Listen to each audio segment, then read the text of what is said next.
Hello and welcome everyone to my back to school night video. My name is Matt Turner and I am going to be your son or daughter's history teacher this semester. This is a video for IB History 11, that is for the junior year.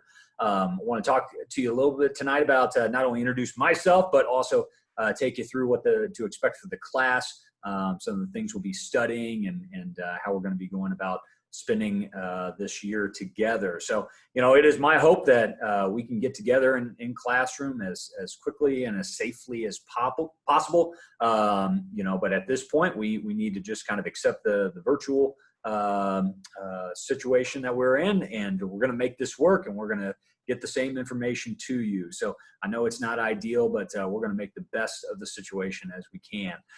Again, I want to introduce myself, Matt Turner. This is my 14th year at Lee Summit West.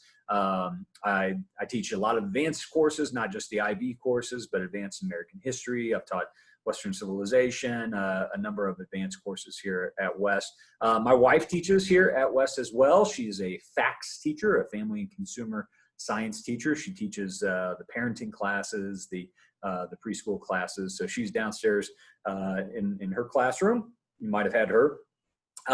We have a 3-year-old son at home. His name is Lincoln. Believe it or not, she was actually the one to come up with that name, not the history teacher, but it wasn't too hard of a sell. So anyways, we have a 3-year-old son, and breaking news here, but here in another month, we are going to add another one to our family. We have a baby daughter on the way, who we are going to name Lydia. So Lydia will be joining the Turner family here mid-October, and I'm very excited about that. It's going to be a chaotic fall semester for us, but we're going to make it work, and we're going to have fun doing it. So anyways, again, I love teaching this course. This is really what I dreamed of teaching when I got this job. I love teaching the advanced kids. I feel like the ability to have discussions at a deep level, much greater than any other class that is offered here at West. This class is filled with the cream of the crop. I mean, these are the top students in the school. And so, I'm always honored to invite them into my classroom or virtual classroom, as it may be, and have some really good conversations about history and what we can learn from that. My philosophy on history, and the kids are going to get tired of hearing me say all this, but I really feel like we learn about the past, here in the present, to make the future better. And that is ultimately my goal. My goal for you is to, through history, realize how to be more empathetic. I think it's hard to study history and not become empathetic. But I hope that over the course of the year, we'll look back on some of the events that we do know about, and some that we don't know about, that you've never studied before, and hopefully make not only you a better, more well-rounded person, but also perhaps provide us with some examples as to what to do or what not to do in our current political and economic and social situation. So I'm very excited to get you guys started throughout the year. I did want to take you just very quickly throughout the syllabus. I'm not going to spend too much time on that at all. So let's go ahead and take a look at this here. I want to start at the very top. You can see my contact information. I am, of course, always available via email. You guys can always send me an email, and I will definitely reply back to those within school hours.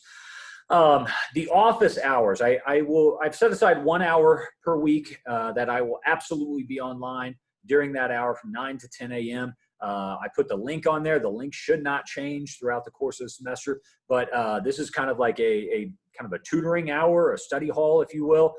If you want to click that link at that time, you can join us, and you can ask any questions that you may have. So that's just the minimum amount of contact. We'll probably have some live check-ins throughout the week, depending on what the week looks like.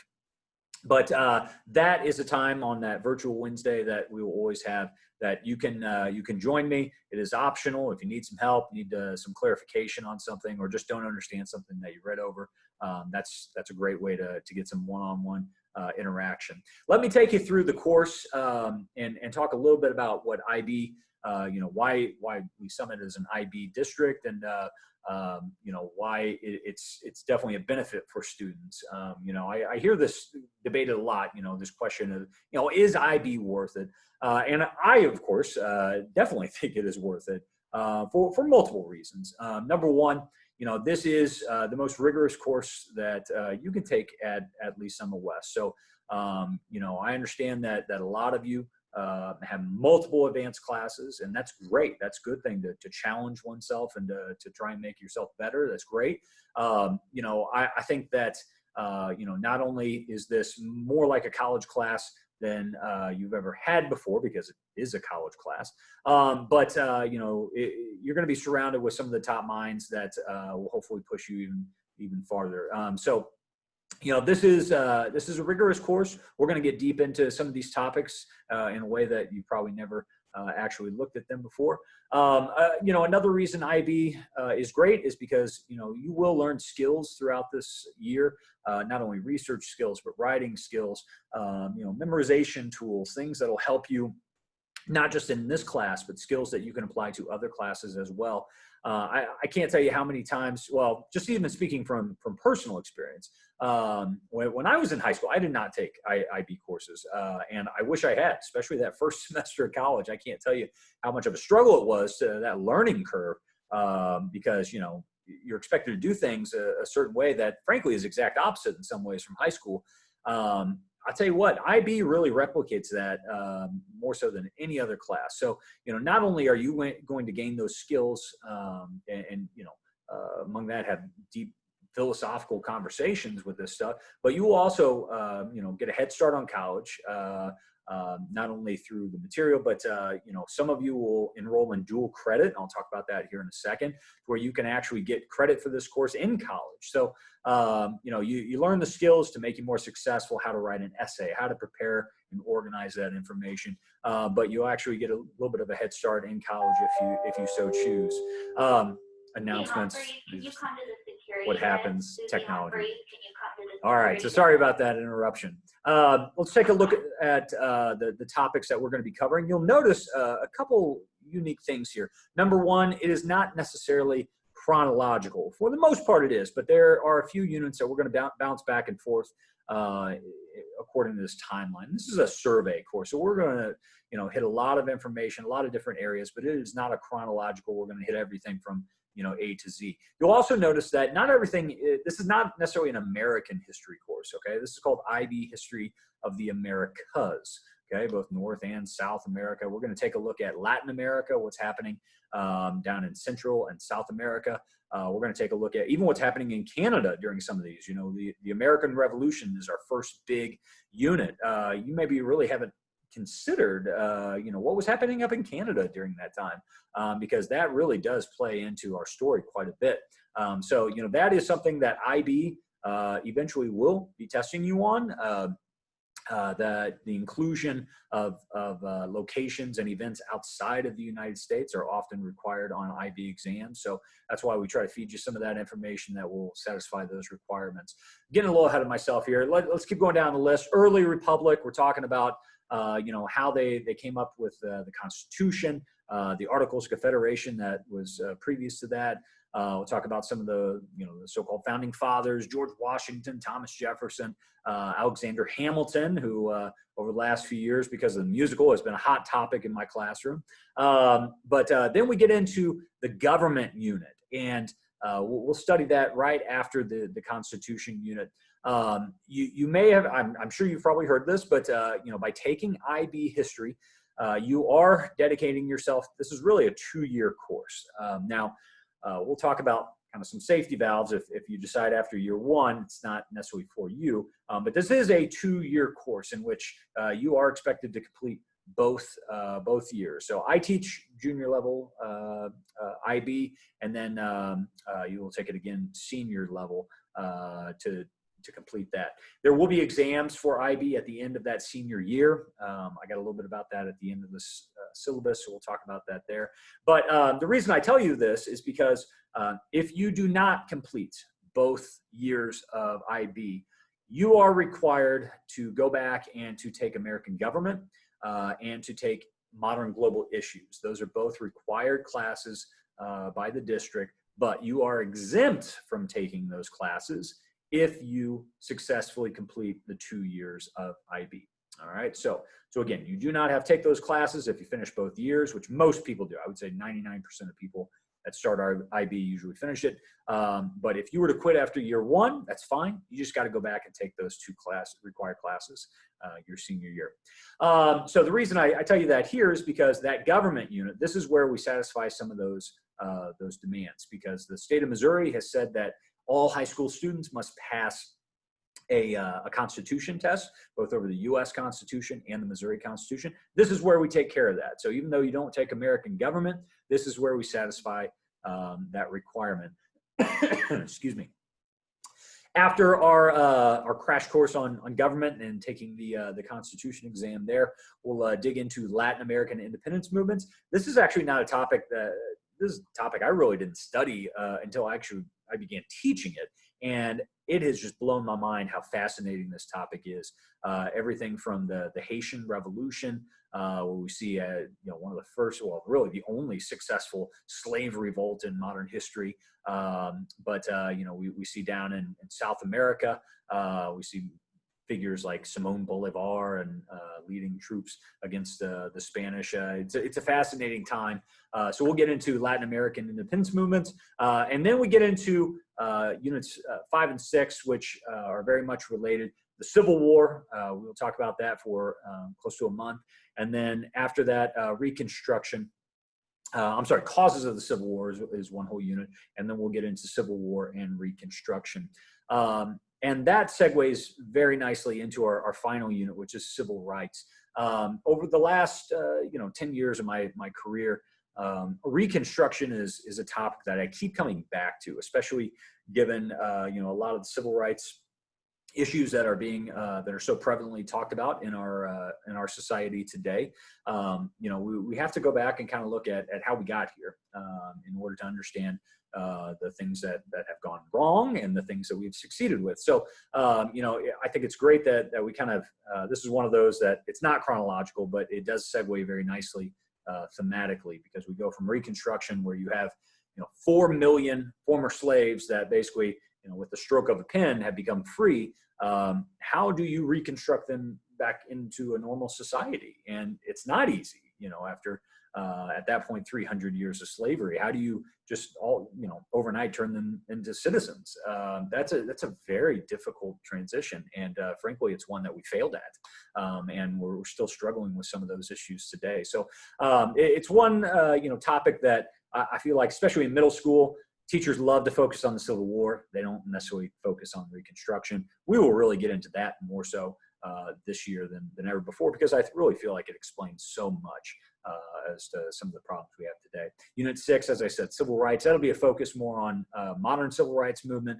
Take a look at kind of the early modern in the early 1900s, and then of course focusing on the 1950s, 60s, and beyond, and not just famous African-American civil rights activists like Dr. King and Malcolm X, but also getting into Cesar Chavez and the Latino movement that took place, and AIM. We'll take a look at the Native American movement. So, incorporating really civil rights for all Americans.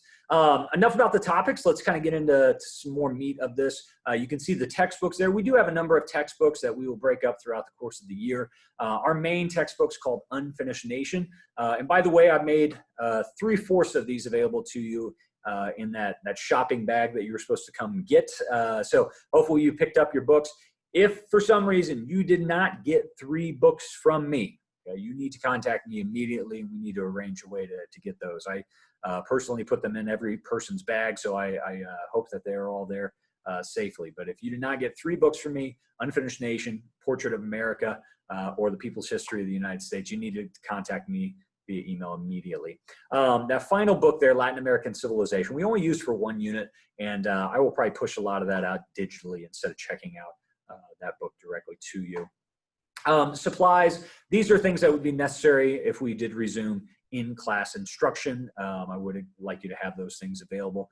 The note cards, I do want to make mention of those. Every unit we will have a number of IDs, identifications, that you will be responsible for filling out. And I ask you to do it on note cards to maintain a study aid into next year.